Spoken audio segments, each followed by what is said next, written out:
Welcome to Nationwide on the network service of the NTA. Good to have you join us again. I am Lydia Odije Ochi. Now let's begin. President Bola Tinubu transmits to the Senate list of 28 ministerial nominees for screening and confirmation. Among the nominees, as read out by the President of the Senate, are the immediate past governors of Rivers, Kaduna, Jigawa, and Ebonyi states. Chief of Staff to the President, Femi Gbajabiamila, was admitted into Senate chamber to submit the list, and it was immediately read out by President of the Senate, Godswill Akpabio.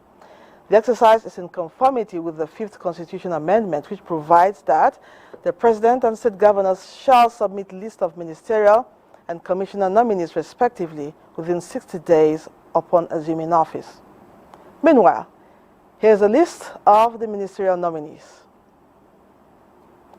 Ministerial nominees for screening and confirmation: Abubakar Momo, Yusuf Maitama, Ahmed Dangiwa, Hanatu Musawa, Uche Naji, Betta Edu, Doris Anyete Uzoka, David Umahi, Ezenwo Wike, Mohammed Badaru Abubakar, Nasir Erufai, Ekperikpe Ekpo, Nkiru Onyejiocha, Olubumi Tunjiojo, Stella Okotete, Uju Kennedy Ohaneye, Bello Mohammed Goronyo, Dele Alake, Latif Fagbemi, Mohammed Idris Olawale Edu, Waid Adebayo Adelabu, Iman Sulaiman Ibrahim, Professor Ali Pate, Professor Joseph Utsev, Senator Abubakar Kiari, Senator John Eno, and Senator Sani Abubakar.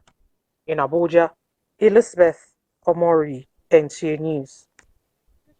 The federal government says the notice of industrial action issued by Nigeria Labour Congress is in contempt of a substituting order of National Industrial Court of Nigeria. A statement issued in Abuja by the Solicitor General of the Federation and Permanent Secretary, Federal Ministry of Justice, Beatrice Jediagba, pointed the attention of the NLC and the Trade Union Congress to the injunctive order restraining the labor movement from embarking on any industrial action pending the determination of the substantive suit. The federal government posited that NLC and TUC, having submitted themselves to the jurisdiction of the court on the matter, makes it lawful for the labor unions to allow the courts decide on the issues. The statement reaffirmed that the 7-day ultimatum is resulting to self-help and flagrant disregard to the order of the court. Niger's Army Command declares its support for the coup that ousted the democratically elected President Mohamed Bazoum. This is coming as the ousted President Bazoum vows to protect the country's democracy. Uche Ugochukwu has an update. Niger's President Mohamed Bazoum has vowed to protect what he described as hard-won democratic gains after he was detained by elite troops who declared they had taken power in the West African nation. Bazoum was confined in Niamey on Wednesday by members of his presidential guard, who hours later announced the suspension of the country's constitution and all institutions. However, Bazoum has stood his ground in a social media post to safeguard the freedom of Nigerians. Reports say his supporters tried to approach the official complex but were dispersed by members of the presidential guard who fired warning shots. Amid fierce condemnation from African and international organizations and Niger's Western allies, U.S. Secretary of State Antony Blinken said he had spoken to Bazoum to offer Washington support, while UN Secretary General Antonio Guterres strongly condemned the unconstitutional change in government in Niger. We condemn any effort to seize power by force. We're actively engaged with the Niger government, but also with partners in the region and around the world. Will continue to do so until the situation is resolved appropriately and peacefully. Niger is an essential part of the European Union in the Sahel, partner of the European Union in the Sahel, whose destabilization would not serve the interest of anyone in the country, the region or beyond. The Secretary General calls on all actors involved to exercise restraint and ensure the protection of constitutional order. The United Nations stands by the government and people of Niger. In the meantime, the president of neighboring Benin Republic, Patrice Talon, is in Niamey for mediation efforts on behalf of ECOWAS. Uche Ugochukwu, NTA News. The second Russia-Africa summit is underway in St. Petersburg, with Russian President Vladimir Putin taking part in the plenary session. As expected, the conflict with Ukraine is featuring prominently, with the chairman of the African Union and president of the Comoros, Azali Assoumani, calling for restoration of the grain deal, which allowed food from both Russia and Ukraine to reach needy parts of the continent. The AU chairman also frowned at ongoings in Niger Republic, calling for liberation of Nigerian President Mohamed Bazoum and his family, while committing to continued cooperation with Russia. President Putin is expected to hold bilateral meetings with the AU chairman and presidents of Mozambique, Burundi, Zimbabwe, Uganda, and Eritrea. A Federal Capital Territory High Court sitting in Maitama has struck out an application filed by the Department of State Services for an order to detain the suspended governor of the Central Bank of Nigeria, Godwin Emefiele, for a further 14 days. The security agency told the court that fresh evidence have been uncovered that warrants the request for the order.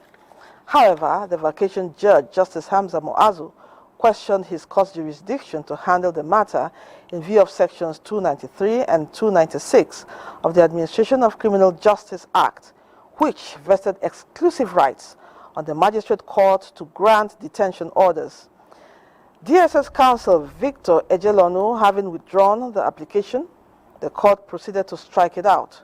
Emefiele was rearrested yesterday in Lagos after he was granted bail by a Federal High Court Lagos Division.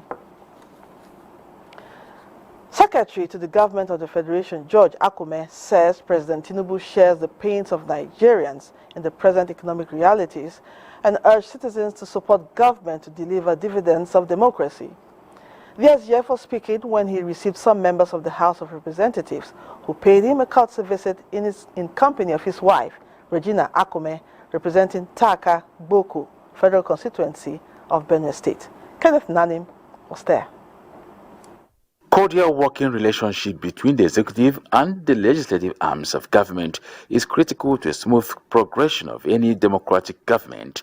That is exactly what some members of the House of Representatives have come to demonstrate as they felicitate with the Secretary to the Government of the Federation, George Akume, on his new appointment. They also have areas in their various constituencies needing intervention of his office. All of us have ecological issues, insecurity issues, and other pressing issues that are of great concern to the Nigerian people. But I know that working together with you will provide solutions. These voices appealing for synergy to deliver good governance for the Nigerian people are being amplified by the wife of the SGF, Representative Regina Akume.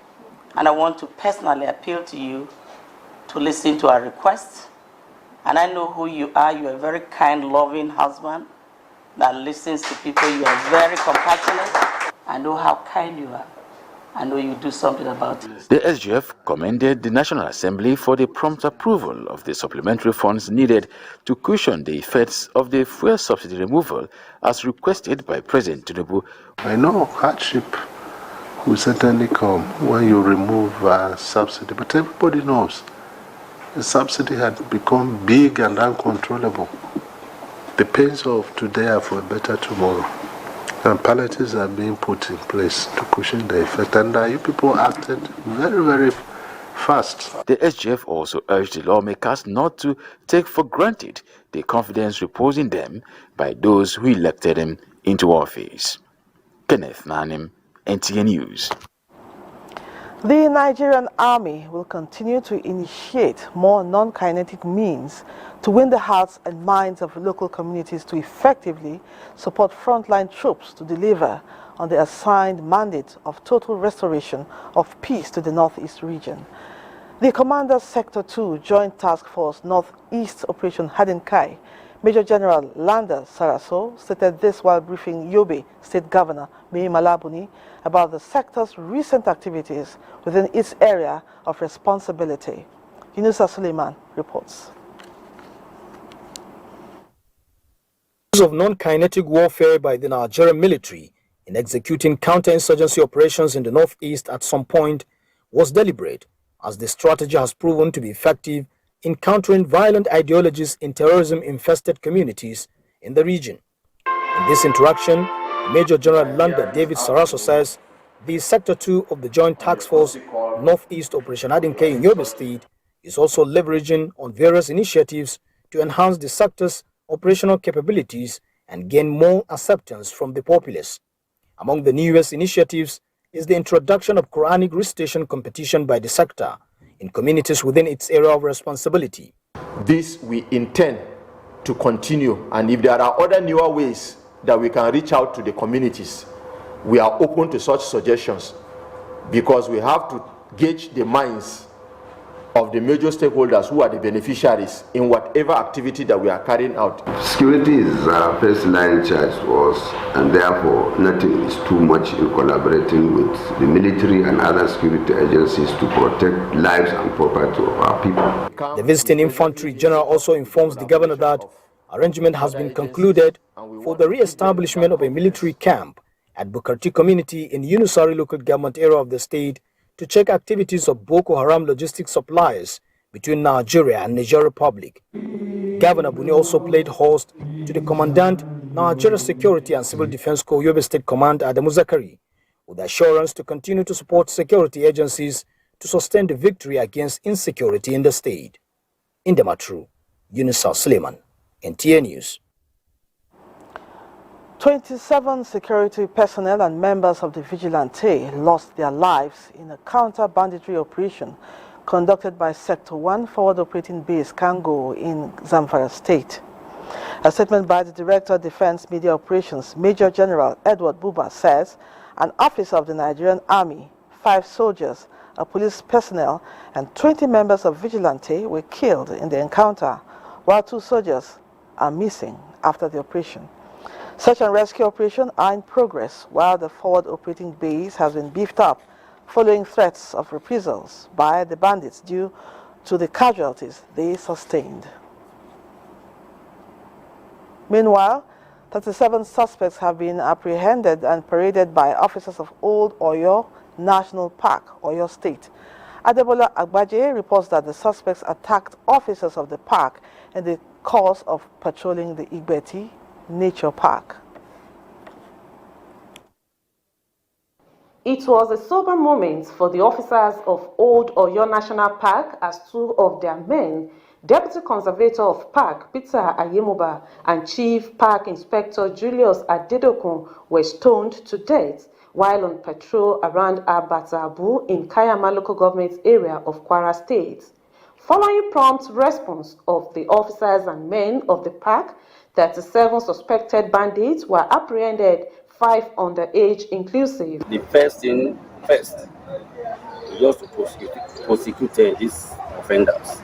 Secondly, is for the federal government with other agency, military and paramilitary, to invade that place and bring an end to this kind of notorious acts.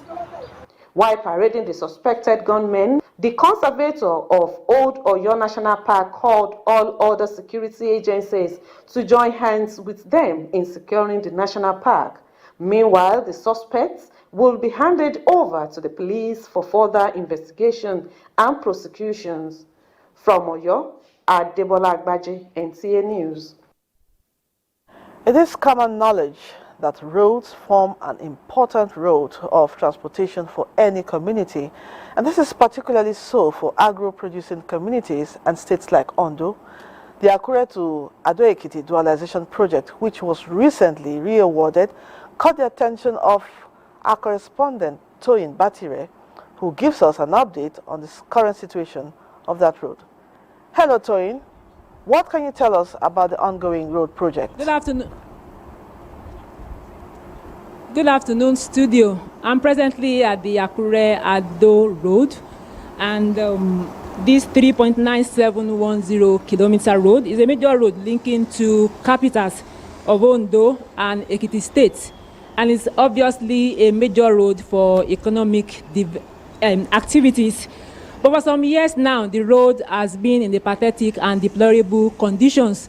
But recently, respite came the way of the users when the federal government, through the Minister of Works, Mr. Babatunde Fashola, came to flag off the road.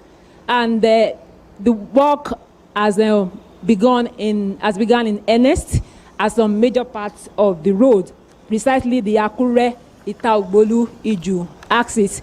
And now I have with me the Federal Controller of Works in Ondo State, the person of Engineer Olajide Olubakinde, that will give us more updates on the road.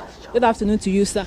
Good afternoon. Sir, kindly give us an update on this road. The road, as you have said, was awarded on the 13th of April 2023, and it was commenced in earnest on the 2nd of May 2023. Our completion period is 24 months and it's supposed to end in 2025. The road is very important and very significant to this road and to the community because it provides a lot of utilities, economic value, value for time, value for place, for movement of agricultural products within the corridor. The road traverses Ondo State and Ekiti State, the total length of the road. The section 1 of the road is around 18.43.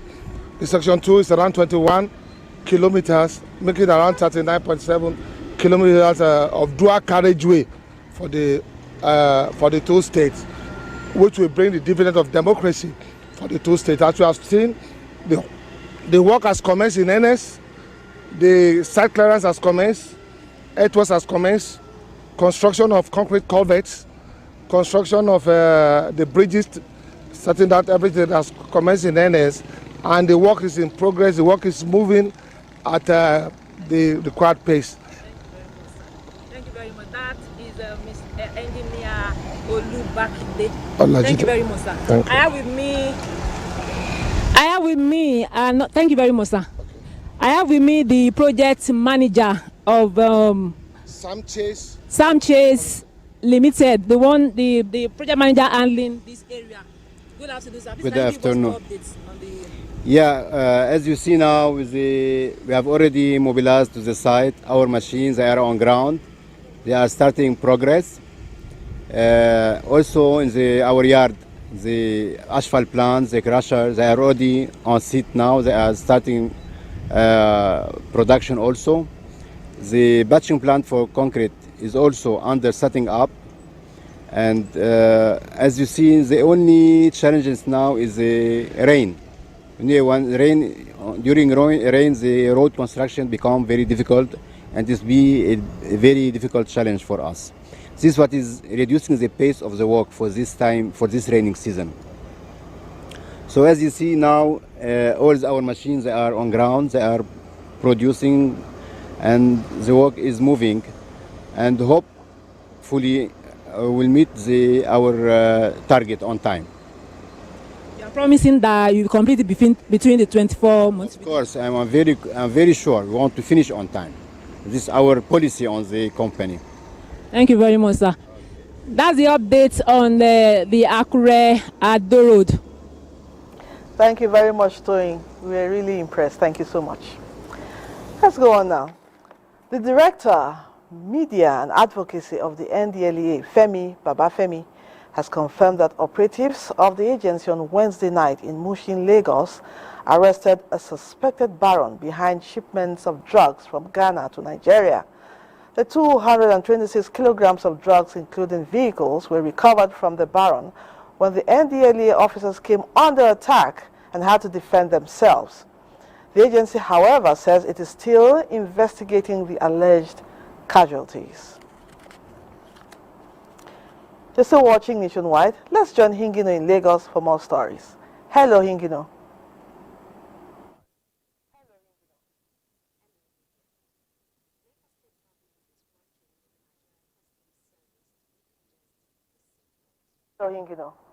Hello, Lydia.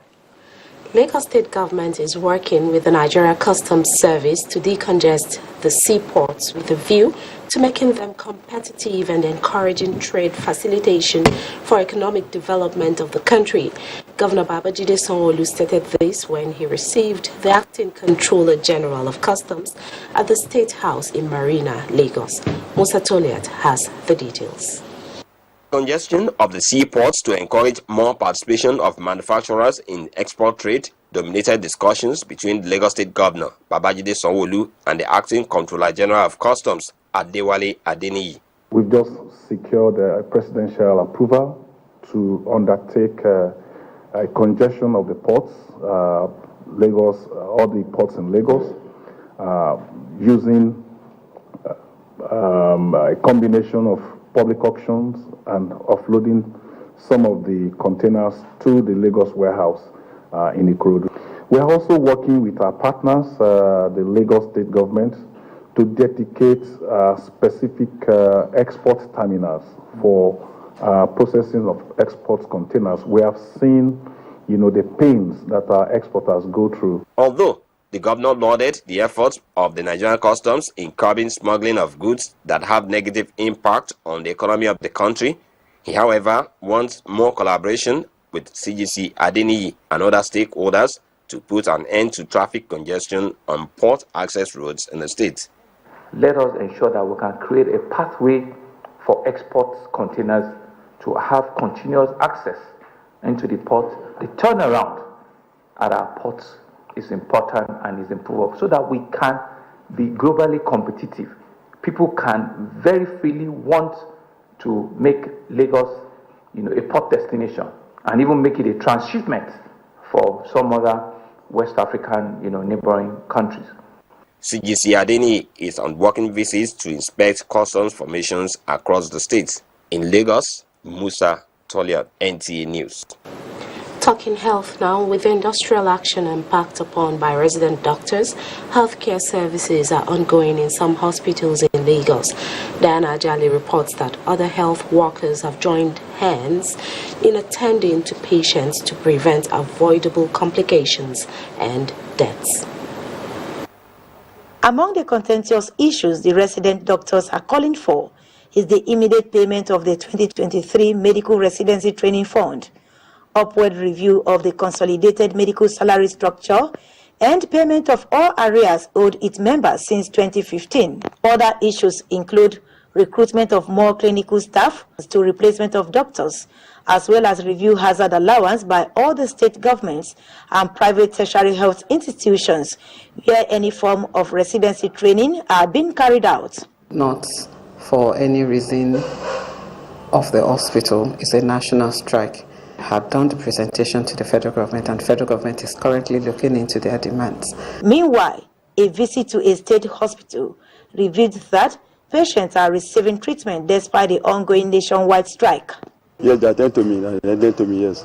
We have submitted our card.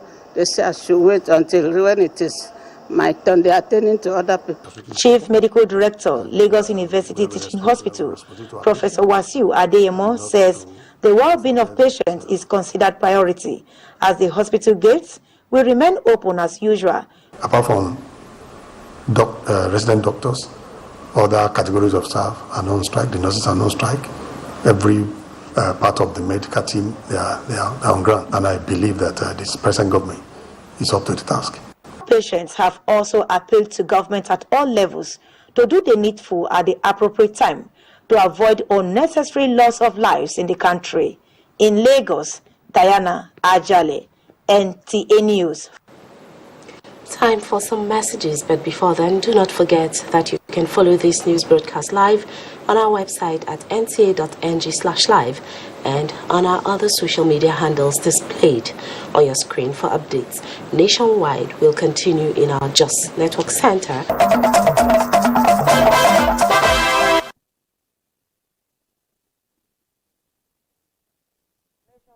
On the network service of the NTA, welcome to Jos. Governor Caleb Mutfwang has directed illegal occupants at the old Jos University Teaching Hospital, JUTH, to vacate the facility to pave way for the takeoff of the approved National Orthopedic Hospital, Jos. He gave the directive while receiving members of the Nigerian Medical Association, Plateau State chapter. Ndenyang and Abagyang reports. Receiving the Nigerian Medical Association Plateau State chapter, Governor Caleb Mutfwang reiterates one of the cardinal points of his administration to revamp the social and health sectors. He notes that achieving this objective will position the state as a destination for medical tourism in view of the favorable weather condition. He decried the low rate of doctors to patients in hospitals across the state. To address this, a faculty of medicine will soon take off at Plateau State University, Bulkers. Governor Mutfwang also intimated the visitors that a diaspora desk has been set up to harness all resources across the globe to reposition the health sector. With your cooperation and collaboration, we will certainly be able to rejuve the health sector and ensure that it is well repositioned for effective delivery of service. Chairman, Nigerian Medical Association, Plateau State Chapter, Dr. Williams Audu, appreciated the governor for appointing some of their members in his administration and seeks areas of collaboration. He also made some recommendations covering welfare, revenue generation, infrastructural development, speedy commencement of medical department at Plateau State University, and full operation of the State Specialist Hospital as a tertiary institution. In Jos, Indenyan and Abagyang, NTA News. In other news, Plateau State Police Command has paraded 14 suspects for various criminal offenses. Priscilla Grumnan has details. Briefing newsmen on the operational breakthrough, the police commissioner Bartolomeo Onyeka says 2 suspected cultists were arrested at their different hideouts. Because of the raid, one fortunate Rabo M, age 22 years, and one lucky by M, 24 years, both students of University of Jos, residing at Dogon Palo Street of Anwajarawa, were arrested, suspected to belonging to unlawful society. Other suspects were arrested for foiled kidnapping, culpable homicide, banditry, armed robbery, shop breaking, and attempted murder, with several weapons and stolen items. However, the following firearms were recovered from the house: 6 locally made pistols, 10 7.62 mm live ammunition, 21 cartridges, 13 9 mm shots, /2 9 mm long. He appreciates citizens for their support and appeals to them to sustain it. In Jos, Priscilla Grumnan, NTA News. Those are the stories from here. Let's rejoin Lydia in Abuja. Hello, Lydia. It's back to you. Thank you, Felicia. The immediate past Minister of Information and Culture, Lai Mohammed, has been appointed Special Advisor to the United Nations World Tourism Organization's Secretary General Zurab Pololikashvili. The announcement of this appointment was made at the opening session of the 66th UNWTO Commission for Africa, CAF, currently underway in Mauritius. Lai Mohammed brings a wealth of knowledge and experience to his new task, having consistently played instrumental roles in the affairs of the World Tourism Body for the past 7 years. He led the organization of the 61st UNWTO CAF meetings in Nigeria in 2018 and the maiden UNWTO Global Conference on Linking Tourism, Culture and Creative Industries in Lagos last year. He is expected to help Pololi Kashvili pursue his objective of making Africa a key region for the global tourism economy through his Agenda for Africa program. Accepting the new role, Lai Mohammed expressed gratitude, saying he is inspired by the confidence reposed in him by the Secretary General. The mandate of the Special Advisor straddles several responsibilities, including assisting in developing a strategy for restarting a sustainable and safe tourism post-COVID-19 and advising the UNWTO Secretary General on issues relating or related to information and culture. The National Agency for the Prohibition of Trafficking in Persons, NAPTIP, is holding a co-mentoring forum on empowering and healing survivors through artful stories. Amina Baba Suleiman reports that the initiative is part of activities marking the agency's 20th anniversary. Pour me fuel. He wants to light me fire. It's one old woman that come outside. The way I'm screaming, the woman now here, she now come outside and save me. This is the pathetic story of this 11-year-old boy, victim of child labor. The hand paralyzed, no more blood. He is among the 2,000 victims rescued by the National Agency for the Prohibition of Trafficking in Persons, NAPTIP. My life has changed and I want NAPTIP to take care of me and I want to go to school. This is the whole idea behind the co-mentoring forum, designed to give survivors of human trafficking a platform to share their experiences in a safe and supportive environment. NAPTIP has they're trying their possible best to make sure that we victims there that we recover. And that is where the counseling really come to play, because we need to bring them back to their original self and make them see that they have a life after everything they've gone through. The event featured a number of speakers, including psychologists, who provided insights to the survivors on how to overcome their trauma and live back their lives. So counseling does a very great thing in this life of these children. It made them return back to who they were. Because when you counsel your victim on a daily basis, it helps you to ascertain some information that the victim on the initial day may not tell you. Since inception 20 years ago, the agency has rescued more than 2,000 victims. In Abuja, Amina Baba Suleiman, NTA News. There is ability in disability. That is what we all know. So, the National Commission for Persons with Disabilities wants a review of the core curriculum and standards for the education of persons with disabilities in Nigeria. The aim is to provide education tailored to meet the specific needs of these persons with disabilities to bring out their abilities. Ngufan Shaji Ugwani reports. Access to quality and inclusive education in Nigeria is considered a critical issue, especially for persons with disabilities. To achieve this access and inclusivity, the National Commission for Persons with Disabilities is interfacing with stakeholders in the education sector to appraise and review the core curriculum of academic standard, CC-MAS, as well as bridge existing gaps in the sector.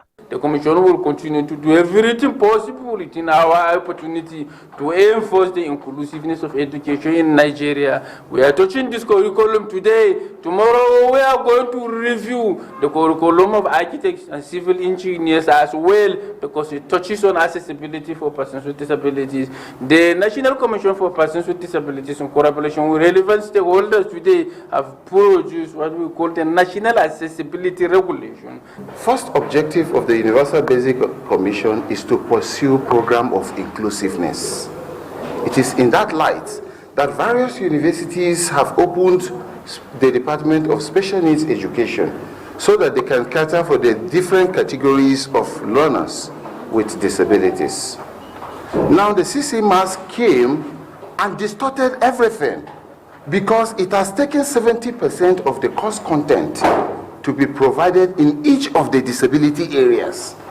The National Commission for Persons with Disabilities as an institution established by the Persons with Disabilities Prohibition Act 2018, Section 17, 18, 19, and 20 of the law makes it clear that education for persons with disabilities shall be inclusive. In Abuja, Gufan Shaji Ugwanyi, NTA News. Nigeria is in the thick of the rainy season, and all over the country, communities are feeling its impact. While farmers are rejoicing over the bumper harvest being expected as a result of abundant rainfall, others, like those at internally displaced persons camps, are bemoaning their lack of appropriate accommodation at the camps. Correspondent Blessing Omeche Ebute is at an IDP camp in Makurdi for an update on the situation there. Hello, Blessing. How are the IDPs coping with life during this rainy season? Hello, Lydia. I am at the Ishwa camp at the North Bank area of Makurdi. IDP about 14,007 inmates, and they are drawn from 3 local government areas of Guma, Akure West. Behind me is makeshift tent constructed by the IDPs for their shelter. These tents are not even enough for them, particularly as the rainy season intensifies. I have with me here the chairman of the IDP camp, Mr. Abraham Ta, of his face in this season. We apologize for those freezing pictures from with a Blessing Omeche. We hope we can rejoin her when we have better pictures. Now let's go on. The media have been described as partners in progress which should be supported to amplify government policies and programs, particularly at the grassroots level. The Speaker, Niger State House of Assembly, Abdul Malik Sarkin Daji, stated this during a visit of the management staff of the Nigerian Television Authority, NTA, Mina, to the Speaker's office. Musa Mikhail has details of that visit. The media, as the fourth estate of the realm, plays a significant role in democratic dispensation like Nigeria. Apart from ensuring that its citizens make responsible, informed decisions through news and programs, it also serves a checking function of ensuring that elected representatives carry out the wishes of the electorates. NTA Mina management's visit to the Niger State House of Assembly is therefore aimed at seeking collaboration through partnership and support to be able to spread the activities of the House to grassroots.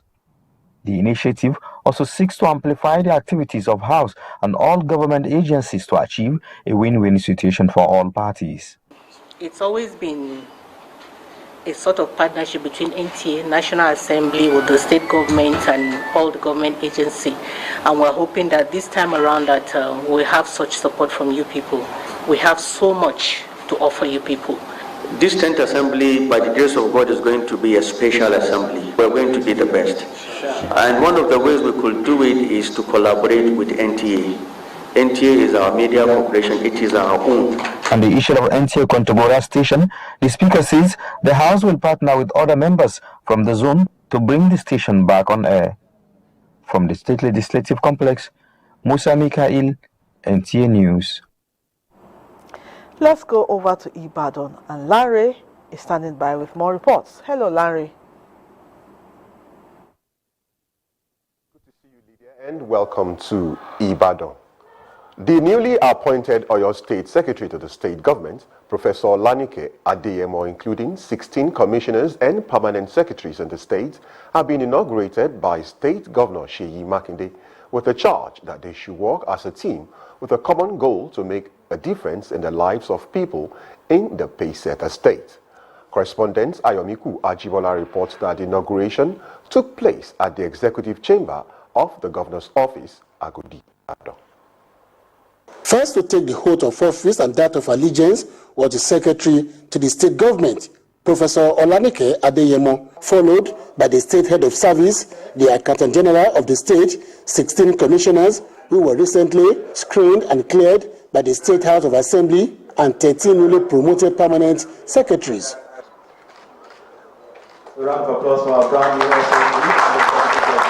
Highlighting some of the key achievements of his first-time administration and the support of his then State Executive Council towards the actualization of his accelerated development agenda under Omintutu 1.2, Governor Seyi Makinde assured his new cabinet members that he will continue to provide a platform that will engender personal growth while pursuing overall development of the state.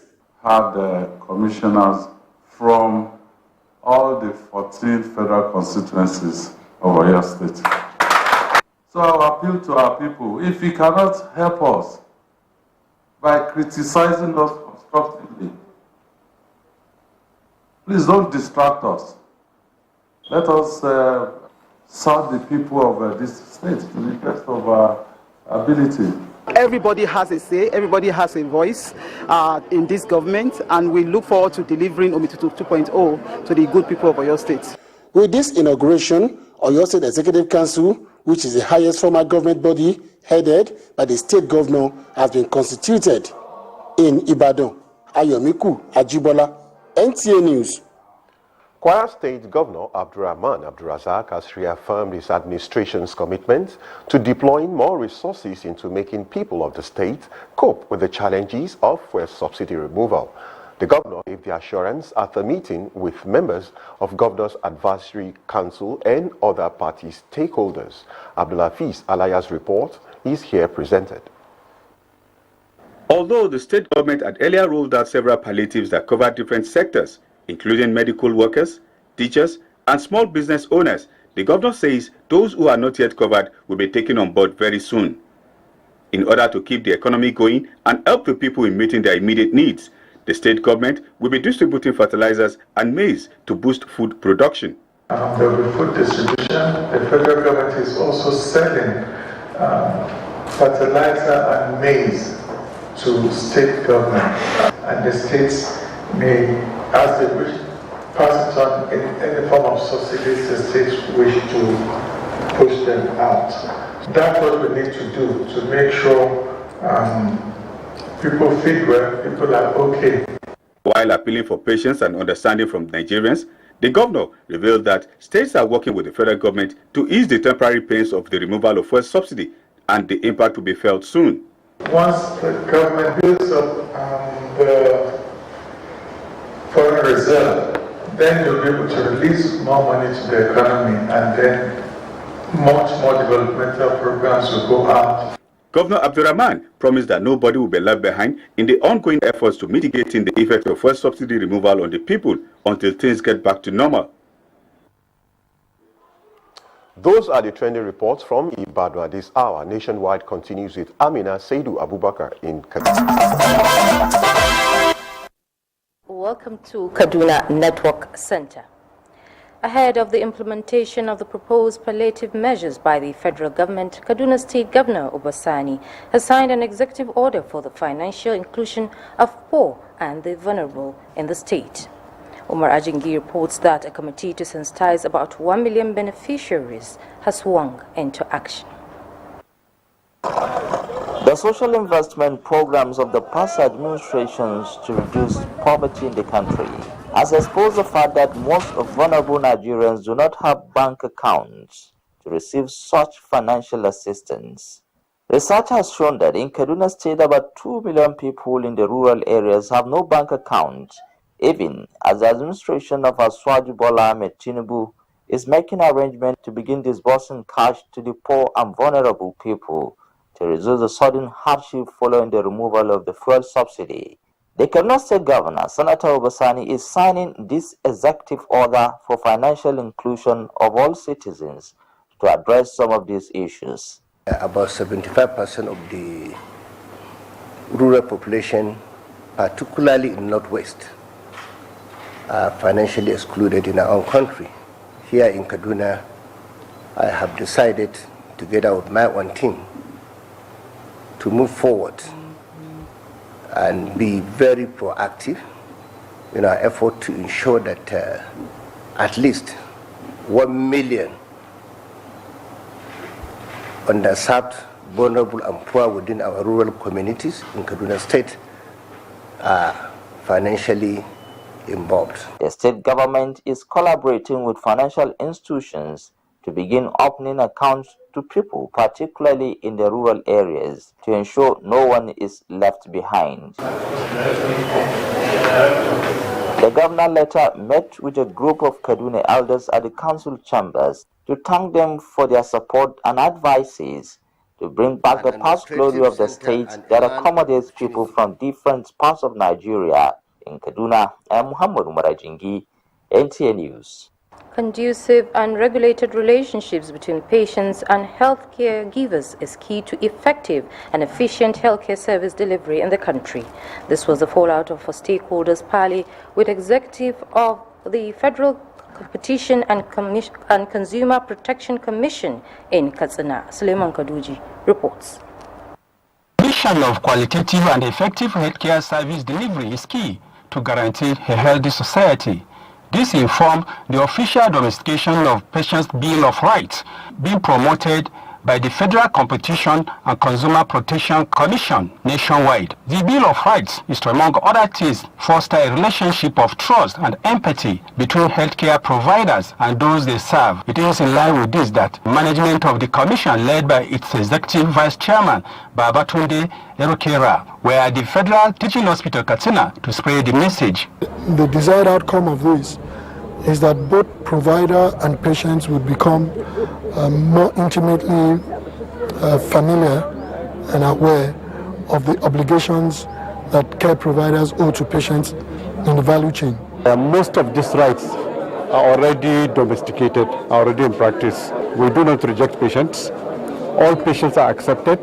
The commission, in company of management staff of Federal Teaching Hospital Katsina, paid similar visit to heritage specialists and the Kedara clinics, as well as the Emir of Katsina, Alhaji Abdulmumin Kabir Usman, for his royal support and blessings. In Katsina, Suleiman Kudogi, NTA News. That's it from here. It's back to Lydia in Abuja. Thanks, Amina. Nigeria's First Lady Oluremi Tinubu has described the victory of Super Falcons against Australia at the ongoing Women's World Cup as a proud moment for the country.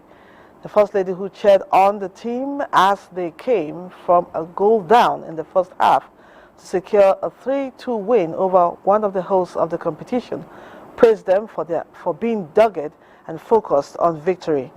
She says watching them and mentally sharing in their moment of battle for the 102 minutes the encounter lasted is an inspiration for other women in the country.